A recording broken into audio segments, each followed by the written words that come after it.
السلام علیکم، welcome back to my channel. پچھلے ولاگ میں ہم نے بات کی تھی کہ انسان کو لوگ کیا کہیں گے، کہ خوف سے نکل کر اپنی زندگی کیسے بہتر بنانی چاہیے۔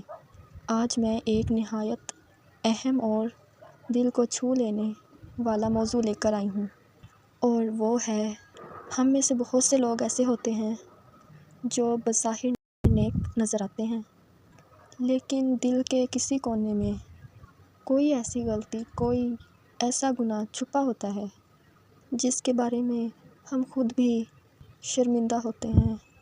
وہ گناہ جو لوگوں کو نظر نہیں آتا، لیکن اللہ کی نگاہوں سے چھپا ہوا نہیں ہوتا۔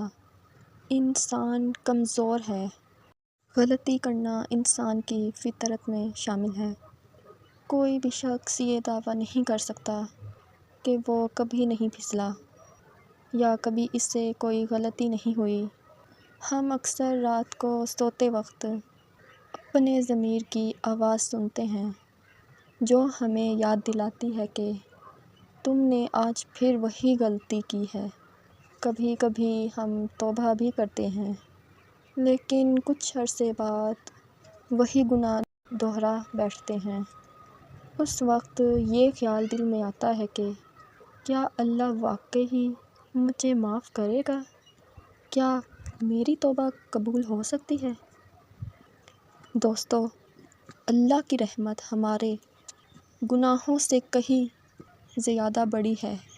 اللہ تعالیٰ بندے کے ایک قدم آنے پر 10 قدم آگے بڑھ کر بندے کو قبول فرماتا ہے۔ اللہ تعالیٰ کو بندے کا ٹوٹ کر اس کی طرف لوٹ آنا بے حد پسند ہے۔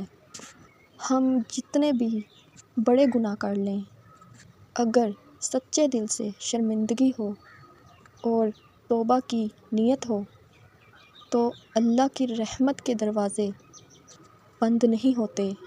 اللہ ہمیں صرف ہمارے ظاہر سے نہیں، ہمارے دل کی حالت سے دیکھتا ہے۔ پوشیدہ گناہ انسان کے دل کو اندھیرے میں لے جاتے ہیں۔ یہ گناہ بظاہر چھپے ہوتے ہیں، لیکن آہستہ آہستہ انسان کی روح کو کمزور کر دیتے ہیں۔ نماز میں دل نہیں لگتا، دعا میں وہ لذت محسوس نہیں ہوتی، قرآن پاک پڑھتے وقت آنکھیں تو پڑھ رہی ہوتی ہیں، لیکن دل کہیں اور بھٹک رہا ہوتا ہے۔ یہ سب اس بات کی علامت ہوتی ہے کہ دل پر گناہوں کا بوجھ بڑھ چکا ہے۔ اب میں آپ کے ساتھ ایک نہایت خوبصورت اور طاقتور سنت دعا شیئر کرنا چاہتی ہوں جو نبی کریم صلی اللہ علیہ وآلہ وسلم سے ثابت ہے، اور جسے گناہوں کی معافی اور دل کی پاکیزگی کے لیے پڑھا جاتا ہے۔ اللہم اغفر لی ذنبی کلہ دقہ و جلہ و اولہ و خیرہ و علانیتہ و سرًا۔ ترجمہ: اے اللہ، میرے تمام گناہ معاف فرما دے، چھوٹے ہوں یا بڑے، پہلے ہوں یا بعد کے، ظاہر ہوں یا چھپے ہوئے۔ یہ دعا ہمیں یہ احساس دلاتی ہے کہ اللہ سے کچھ بھی چھپا ہوا نہیں ہے۔ ہم اپنے ظاہر کے ساتھ ساتھ اپنے چھپے ہوئے گناہوں کی بھی معافی مانگ سکتے ہیں۔ صرف دعا مانگ لینا کافی نہیں، بلکہ نیت کو بھی بدل لینا ضروری ہے۔ اگر ہم واقعی چاہتے ہیں کہ اللہ ہمارے چھپے گناہوں کو مٹا دے تو ہمیں دل سے ان گناہوں کو چھوڑنے کی کوشش بھی کرنی ہوگی۔ چھوٹے چھوٹے قدم لیں، خود کو یکدم کامل بنانے کی ضد نہ کریں، لیکن گناہ کے راستے سے واپس آنے کی نیت ضرور کریں۔ جب انسان تنہائی میں گناہ چھوڑ دیتا ہے تو اللہ تعالیٰ اس تنہائی کو بھی عبادت بنا دیتا ہے۔ جو شخص اللہ کے ڈر سے اکیلے میں خود کو روک لیتا ہے، وہ اللہ کے ہاں بہت بلند مقام رکھتا ہے۔ یاد رکھیں، اللہ ہمیں وہاں بھی دیکھ رہا ہوتا ہے۔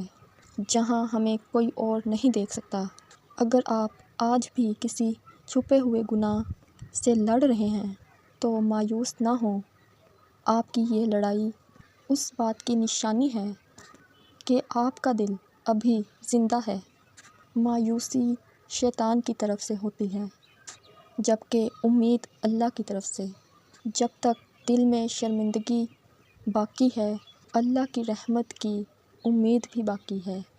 آج اپنے ہاتھ اٹھائیں اور صرف اپنے لیے نہیں بلکہ ان سب لوگوں کے لیے دعا کریں جو خاموشی سے اپنے گناہوں سے لڑ رہے ہیں۔ اللہ ان سب کے دلوں کو پاک کر دے۔ اللہ ہمیں ظاہر اور باطن دونوں طرح سے صاف کر دے۔